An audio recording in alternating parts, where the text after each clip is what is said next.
निरंतर रिश्तों की कहानी के साथ स्वयं को परखते हुए, स्वयं के रिश्तों को समझते हुए, अपने रिश्तों की सामर्थ्य को, क्षमता को जानते हुए, रिश्तों में भगवत्ता का साक्षात्कार करने के लिए समर्पित भव्य श्रोतागणों, ये जीवन कनेक्शन, रिलेशन और डिवोशन से चलता है। पदार्थ के साथ कनेक्शन करना ही पड़ता है, चेतना के साथ, व्यक्ति के साथ, प्राणी के साथ रिलेशन, और श्रद्धे के साथ डिवोशन। ये तीन आयाम है, ये जुड़ने के तीन आयाम है, ये जुड़ने के तीन डायमेंशन है, ये जुड़ने के तीन रास्ते हैं। और ये तीन रास्तों में हम पदार्थ से कई बार रिलेशन बना लेते हैं, और जब पदार्थों से रिलेशन बना लेते हैं उनका व्यक्ति के साथ कनेक्शन हो जाता है, उल्टा गणित हो जाता है। और ये जब गणित उल्टा हो जाता है कि सत्ता और संपत्ति के साथ रिलेशन हो जाए, प्यार हो जाए और व्यक्ति का उपयोग करने लग जाए, तो गणित पूरा उल्टा हो गया। और मैक्सिमम अपनी लाइफ में ऐसा चलते रहता है। हम कार से प्यार करते हैं, हम मकान से प्यार करते हैं, व्यक्ति कार से प्यार करता है, व्यक्ति मकान से प्यार करता है, व्यक्ति कपड़ों से प्यार करता है, व्यक्ति सत्ता से प्यार करता है, व्यक्ति संपत्ति से प्यार करता है। और ये जितना प्यार इन सारे जड़ के प्रति, पदार्थ के प्रति, जिनमें कोई फीलिंग नहीं है, इनके प्रति जैसे जैसे प्यार बढ़ते जाता है, वैसे वैसे व्यक्ति से नफरत बढ़ती चली जाती है। ये गणित पक्का ध्यान में रखिए। और जैसे जैसे हम व्यक्ति से प्यार करने लग जाए, चैतन्य से प्यार करने लग जाए, वैसे वैसे वस्तु के प्रति अपना प्यार कम हो जाता है। वह नफरत नहीं आती, प्यार कम हो जाता है। और वस्तु के साथ हम केवल कैसे उसका यूज हो सकता है इतना ही सोचते हैं। एक साइंटिस्ट वस्तु का उपयोग करता है, वस्तु को प्यार नहीं करता है। और यही गणित रिश्तों की कहानी का एक छिपा हुआ दुश्मन है कि वस्तु से प्यार, व्यक्ति से भी अधिक कीमत वस्तु की। अरे छोटे छोटे वाकई घटनाएं आप जिंदगी में देखते ही होंगे। छोटे बच्चे के हाथ से ग्लास टूटा तो थप्पड़ पड़ती है। अब ग्लास की कीमत बच्चे से ज्यादा हो गई। बुरी तरह से एक पिता अपने बेटे को पीट रहा था कि बेटा, नई लाई हुई कार पर कुछ लिख रहा था, बिल्कुल नई कोरी कार, और अपनी कार को लिखते हुए देख करके पिता ने आओ देखा ना ताओ बच्चे को पीटना पर शुरू कर दिया। बेटा समझ ही नहीं पाया क्या हो गया, और बेटा बहुत बुरी तरह से रोता हुआ चला गया। और उसके बाद पिता की नजर जो बच्चा लिख रहा था उस पर गई, और बच्चा लिख रहा था कार पर, आई लव यू पप्पा। आप सोचिए पिता की क्या हालत होनी चाहिए। ऐसा तब होता है जब हम वस्तु का तो मूल्यांकन कर लेते हैं, लेकिन व्यक्ति की भावनाओं का, व्यक्ति का मूल्यांकन नहीं कर पाते हैं। और ऐसी रिश्तों की कहानी का एक पड़ाव, कैसे सत्ता से हुआ प्यार, कैसे संपत्ति से हुआ प्यार, कैसे अधिकार से हुआ प्यार, जिस बेटे के लिए जन्मने के पहले पिता ने कलेजा देने की तैयारी करी, जन्मने के पहले जिसके सेटिस्फेक्शन के लिए, जिसकी तमन्ना पूरी करने के लिए हर कुर्बानी देने के लिए तैयारी करी, रानी चेलना ने जब इस बात को महसूस किया, क्या रे, ये तो गर्भ में रहते हुए पिता का हत्यारा बनने का प्रयास कर रहा है, पता नहीं जन्मने के बाद क्या करेगा, मुझे ऐसे संतति को जन्म ही नहीं देना है। गनीमत की बात की, किस समय आदमी के कत्ल खाने नहीं खुलते थे, अबॉर्शन सेंटर या आदमी के कत्ल खाने।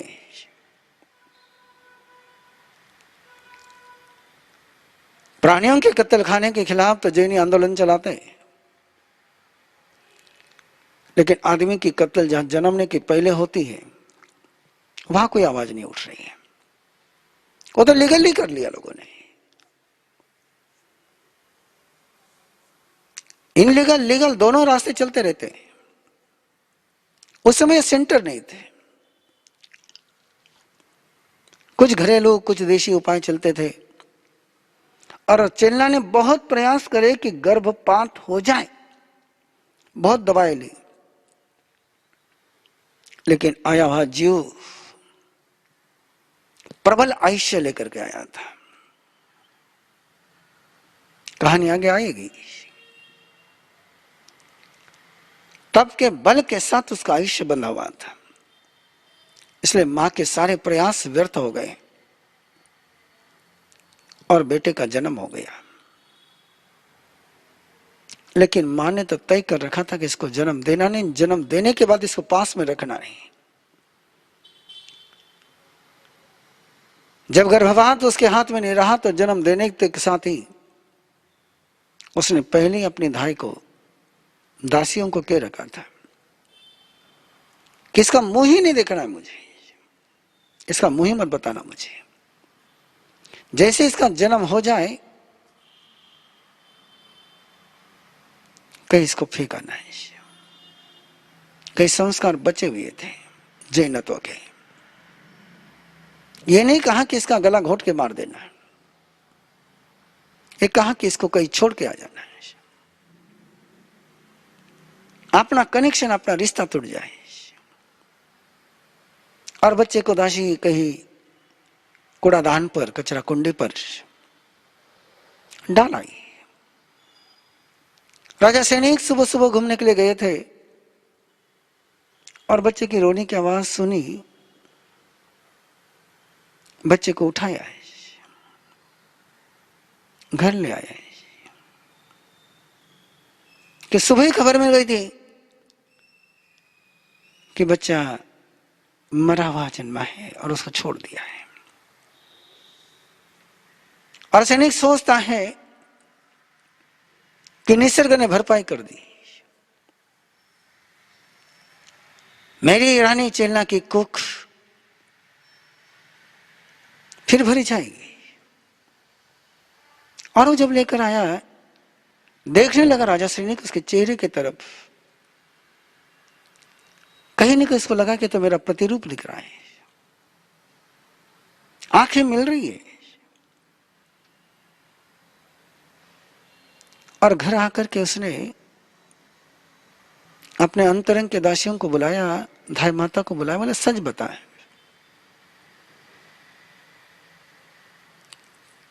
जन्मे हुए बच्चे का तुमने क्या किया। और धाई माता वो बच्चे को सैनिक के पास देख रही थी, बच्चा रो रहा था, उसकी उंगली में मुर्गे ने काट खाया था, बच्चा रो रहा था। और धाई माता ने सैनिक के किया कि जो किस्सा हुआ सारा बता दिया। राजा सैनिक उस बच्चे को लेकर के रानी चेलना के पास पहुंचे और कहने लगे, प्रियतमा, ये तेरी और मेरे प्यार का परिणाम है, निशानी है, ये हमारे प्रेम का परिणाम है, इसको ऐसा मत कर, हम इसको प्यार से पालेंगे। और मां ने अब तक उसका मुंह नहीं देखा था, जब उसका चेहरा देखती है तो उसको भी वात्सल्य उमड़ करके आता है। उसकी छोटी उंगली में मुर्गे ने काट खाया था, उसमें मवाद हो गया था, सेप्टिक हो गया था। और सेप्टिक होने के बाद बच्चा बहुत तिलमिलाता था। तब पिता जाकर के मुंह से उस सेप्टिक को चूस करके निकालते थे। किसी दासी की ड्यूटी नहीं लगाई। इतने प्यार से उस कुनिक को पिताजी पाल रहे हैं। रानी चेलना भी उसको प्यार दे रही है। ध्यान में रखना, कहानी रिश्तों की चल रही है। ये कहानी रिश्तों की चल रही है। और रिश्तों का इतिहास होता है बहुत गहरा है। उस गहराई तक आपको चलना है। केवल इस जन्म के व्यवहार के आधार पर रिश्तों का कैरेक्टर नहीं बनता है। केवल इस जन्म के अपने व्यवहार के आधार पर ये रिश्तों का आप समझने का प्रयास करेंगे तो बात अधूरी हो जाएगी। रिश्ते के सारे गहरे कारण जन्म जन्मांतर में भी होते हैं। वैर के अनुबंध जन्म जन्म में साथ चलते हैं। और एक कुनिक जैसे जवान हुआ और उसने देखा कि पिताजी अभय कुमार से प्यार करते हैं। अभय कुमार महामंत्री, अभय कुमार उसका बड़ा भाई है। और उसके मन में एक तमन्ना जन्मी कि मुझे राजा बनना है, मुझे सत्ता हत्या नहीं है। और उसने अपने काली कुमार इन सबको 10 भाइयों को साथ में लिया, एक षड्यंत्र रचा है। और षड्यंत्र रच करके इस 10 भाइयों को साथ में लेकर के ऐसा खेल खेला कि राजा श्रेणी को जेल में डाल दिया। राजा श्रेणी को जेल में डाल करके सत्ता पर कब्जा जमा लिया। 10 भाइयों को साथ में लेकर के काम किया। और केवल जेल में डाल करके नहीं माना, तो रोज अपने हाथों से 500 हंटर, 500 कोड़े पिता को मारने के लिए जाता था। गणित देखते चले जाइए, आप समझते चले जाइए।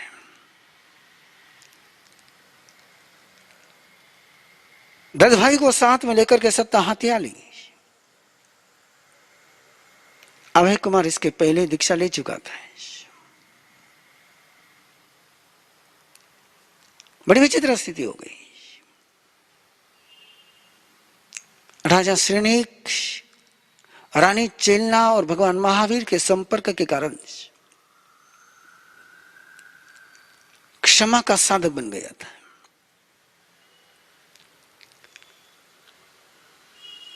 कर्म का गणित समझने लग गया था, रिश्तों का गणित समझने लग गया था। उसने अपने जीवन का पूरा मूल्यांकन किया कि मैंने इस जन्म में इसके साथ कोई गलत काम नहीं किया है। ये मेरे साथ ऐसा करे, इस जन्म में मैंने कुछ नहीं किया, उसके बावजूद ये कर रहा है, तो शायद पिछले जन्म का कुछ इसका कर्जा होगा, रिश्ता होगा। और जब पिछले जन्म का रिश्ता गणित समझ में आता है तो आदमी के अंदर एक धीरज आता है, एक समता आती है, एक कर्जा उतर जाए। इसलिए वो कोई बद्दुआ नहीं देता है, वो क्वेश्चन मार्क नहीं करता है, वो तड़पता नहीं है। कहानी जब आगे बढ़ेगी तो पता चलेगा कि तीर्थंकर नाम कर्म का बंध राजा से नहीं कर चुका था। वो उस लेवल पर पहुंचा था, उस स्थिति में पहुंचा था, उस अवस्था में पहुंचा था, उस साधक की दशा में पहुंचा था कि एक जन्म के बाद वो तीर्थंकर बनने वाला है। इतना उसने अपने अंदर के भावों की शुद्धि, भावों की विशुद्धि श्रद्धा का उस गहराई पर वो पहुंचा हुआ था और इसलिए कोने के उपद्रव उसको पीड़ित न कर पाए। उसका शरीर पीड़ित हो रहा था, उसके तन पर प्रहार हो रहा था, लेकिन श्रद्धा के बल पर उसने अपनी चेतना को इस शरीर से परे कर लिया था। रानी चेलना देख रही, सुन रही है, अंदर के अंदर आंसू बहा रही है। वो पिता से, वो अपने पति से भी प्यार करती है और बेटे से भी प्यार करती है। दो पाटन के बीच में पिसती चली जा रही है। बेटे के प्रति भी उसकी मोहब्बत इतनी आंधी कि बेटे कुछ बोल नहीं पा रही है। लेकिन राजा श्रेणी के पास जाकर के जरूर उसके भाव को निर्बल बनाने का प्रयास करती है। निरंतर उसको साधना के मार्ग पर आगे बढ़ाती है। न जाने कि जन्म का तुम्हारा ये वेर का अनुबंध होगा। और एक दिन रानी चेलना ने प्रभु से पूछ ही लिया है कि प्रभु, मेरे देखे मेरे जाने सैनिक ने इस कुनिक का कभी बुरा नहीं सोचा है, और कोई मां बाप अपने संतति का सपने में भी बुरा नहीं सोचते हैं। फिर क्या कारण कि कुनिक इस प्रकार का दुर्व्यवहार अपने पिता के साथ कर रहा है?